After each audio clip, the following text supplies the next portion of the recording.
Hi everyone, welcome to 16 Figure Focus, and in this video I'm going to outline my top 5 figures of 2022. Let's get started.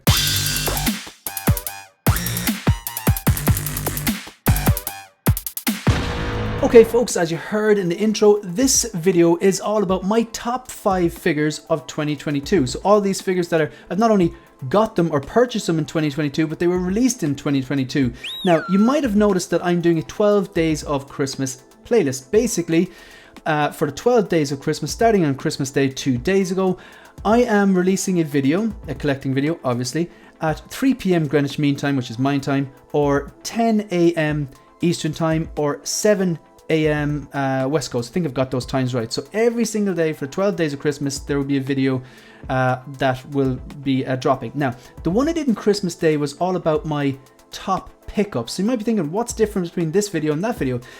Because in the video I released on Christmas Day, I outlined every single figure that I bought this year, that I actually got in hand this year, but not all of them were released this calendar year. Some were released last year, some were released many years ago, because I actually worked backwards and I got a few G-bombs this year. So if you want to check out the video, if you haven't done so already, it's part of this playlist, well worth checking out. I outline my top 5 pickups. So this one here is all about my top 5 figures of 2022. So these are ones I bought in 2022 that were actually released in 2022. Now, you might be noticing some figures, like for example, Miles Morales is not on the list because I don't own that figure and I'm not getting that figure. It doesn't mean it's a bad figure. It's an amazing figure. I'm just not picking it up. So look, I'm just going to get straight into it. It's a fairly short video. I'm going to count down my top figures of 2022. And all of these I have in hand. Let's take a look.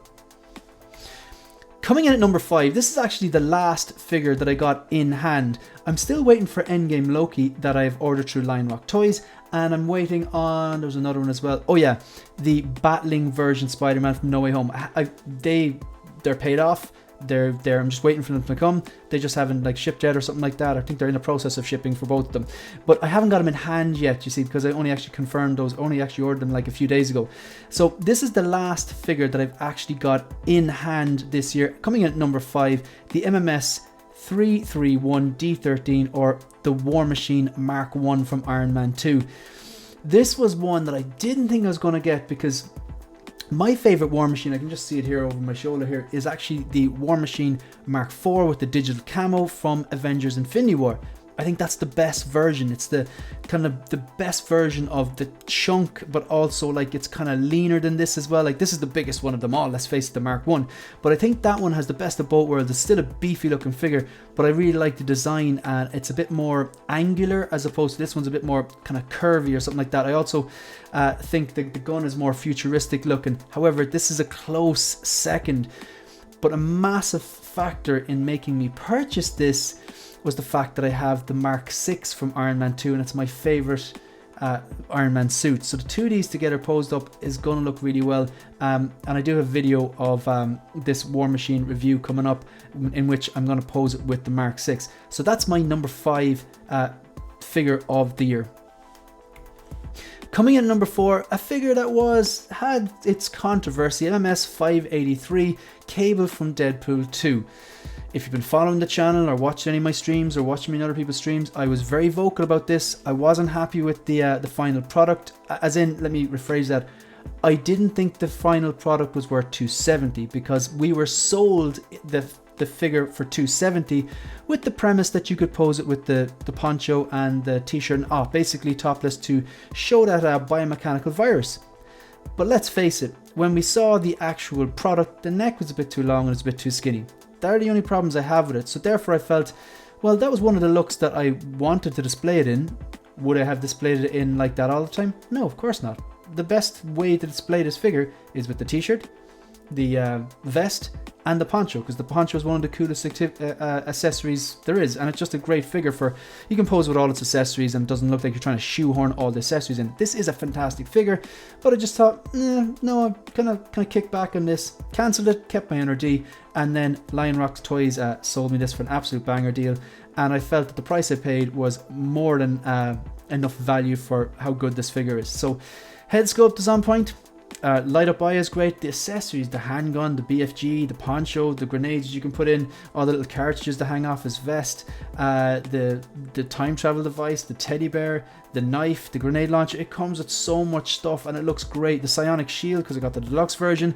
It's a fantastic figure. Like, I really, really like it. That's why it's on this list. That's why it's number 4. It is a good figure. However, we were sold, based on the prototype images, we were sold that, oh, you'll be able to display this topless and it will look good, but it wasn't. It came out too skinny, so that is why I this could have been a lot higher, closer to, not number 1, but it could have been higher on this list. But because of that, I didn't think it was worth 217. Because of that, it's 4th and not 3rd or 2nd. Okay, coming in at number 3, this is a figure I was always going to like. Every time I look over here, I see this standing with the EMP rifle on the back pod. It is, do I have to say it? Massive Dark Knight fan. Bale's my Batman. Christopher Nolan is my favourite director. And this is my favourite suit. And I like a lot of the Bat suits. Like, I like the Batman Begins version too. I like the Pattinson suit. It grew on me. I didn't at the start, but it grew on me. 89 Batman. Like, I'm a Batman fan. But this is the suit for me. And this is one of those 2.0s, or at this stage 3.0s, that they've made strides. The cape's better. I think the head sculpt's better. I think the mouthpieces are better. I think the eyes are better, not as googly as the Dceu 2. The suit itself articulate. Okay, it's not perfect. It is restricted in parts, obviously, but because of the neoprene undersuit and the panels, it articulates better. You've got the EMP gun, the grapnel gun, the sticky bomb gun. You've got the batarangs. The have I sold this yet? You know, it's got it's a deluxe, so it comes with the it has rolling eyes. It has the foam packaging, all this. This is a fantastic figure, and if you are a Dark Knight fan and you don't have a Batman, I would fully recommend this. It's a fantastic piece. So this is number 3. Coming in at number 2, now it was a toss up between the Boba Robot 2-pack or the DX19, which was 2 and which one's 3. I prefer the Dark Knight trilogy a lot more than I prefer the Mandalorian, but I love the Mandalorian too. This was Boba Fett. This is like peak Boba Fett, really. Like, I love Empire Strikes Back Boba because it's the original trilogy, but I still think this suit is better because it's heavily worn and battle damage, and I'm a sucker for that. It adds more character and detail. The head sculpt, oh my god, the head sculpt on Tamora Morrison, it is fantastic. Like, every time I look over my shoulder here, like, it's creepy. It's creepy good. It's like it's a 6-scale person on the shelf, and I really liked. In the Mandalorian, at least, the fact that he was kind of like wandering the desert looking for his armor and stuff like that. I thought that was kind of a cool story. Book of Boba Fett, not so much. But however, this is not from the Book of Boba Fett. This is from Mandalorian Season 2, where he absolutely takes out a battalion of stormtroopers with a stick, and then he gets his armor back and he takes out 2 ships and a few more battalions. What can you say about it? The 2 diorama bases. You get 2 figures in this release. The head sculpt is on point. The weathering and the suit on the helmet and the armor and the gauntlets comes with a bunch of accessories. Magnetic jetpack, so no more futzing around like with the frustrating clips like that guy. You have the flame effects, not only for the flame throwing on the gauntlet, but the flamethrower of the rocket kind of effect, because you can show the rocket shooting out. I think it comes with the flames for the jetpack as well. I can't remember. Let me know if you know that in the comment section down below. He has his pistol and whistling birds from the knees, grappling up. Look, this 2-pack is awesome. Don't let anyone tell you different. So just before I unveil my number 1 Hot Toys figure that was released in this calendar year in 2022, just going to quickly run back down through my top 5. Coming in at number 5, the War Machine Mark 1. At number 4, Cable from Deadpool 2. At number 3, the DX19 Batman from The Dark Knight. Number 2, the TMS 034 Boba Robot 2-pack or Deluxe Boba Fett. But coming in at number 1, in my opinion, I don't know, I want to leave out, scratch that, forget I didn't say that. The best Hot Toys 1/6 scale figure that has been released in the calendar year 2022 is the MMS 585 Snowspeeder Luke.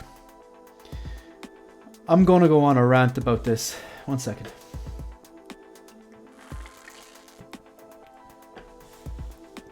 It's Luke Skywalker. It's original trilogy. It's from The Empire Strikes Back, the greatest Star Wars film there ever has been. It is heavily weathered, which adds more character to it. It pops on the shelf because of the orange, and the orange is weathered. The helmet is the star of the show here. They kind of struggle with Mark Hamill's likeness. However, if you just put the helmet on and the blast shield down, the bit of the chin here, what is exposed, even though it's a small bit exposed, it is Mark Hamill. The paintwork on this helmet, I do think the helmet is the star of the show here. Now, it's heavily weathered, dirty, grimy, the way the Rebel Alliance should be. It screams vintage as well, with just, I think that's the orange and the weathered flight suit and everything.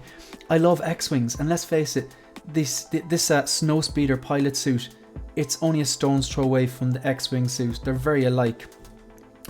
You've got the little comm reader here. It comes with like the head sculpt. You can take this off and swap it out for the hairpiece as well. This is a figure you can pose with a lot of the accessories it comes with, kind of like Cable, but it doesn't look like you're trying to shoehorn them on. I love that. So the lightsaber, little metal lightsaber hilt can be hanging off his belt. That's how I have it posed there. His blaster is in the holster, but he's holding the grapnel gun that he used to shoot up and attach onto the underbelly of the AT-AT.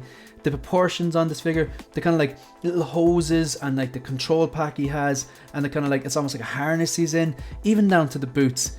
This just screams nostalgia. Their attention to detail, the paintwork. I absolutely love this piece, and it's my eyes, when I walk into the collection room and turn on those lights, my eyes go straight to this. Phenomenal figure. Amazing figure, fantastic figure, whatever way you want to describe it. Like, this is just, as a figure, this is a 10 for me. And if you're considering it and you are an original trilogy fan, there's discounts on this guy as well happening. He can be got. So there you have it, folks. They are my top 5 figures of 2022. If you want to support the channel, like the video, subscribe to the channel, and leave a comment. What is your #1 top figure of 2022? You can also follow me on Instagram and follow me on Twitter. Remember, this is day 3, the 4th day of Christmas is tomorrow, and there'll be another video dropping at 3 PM Greenwich Mean Time, 10 AM Eastern Time, or 7 AM West Coast. That's the end of the video. See you in the next one. Good luck.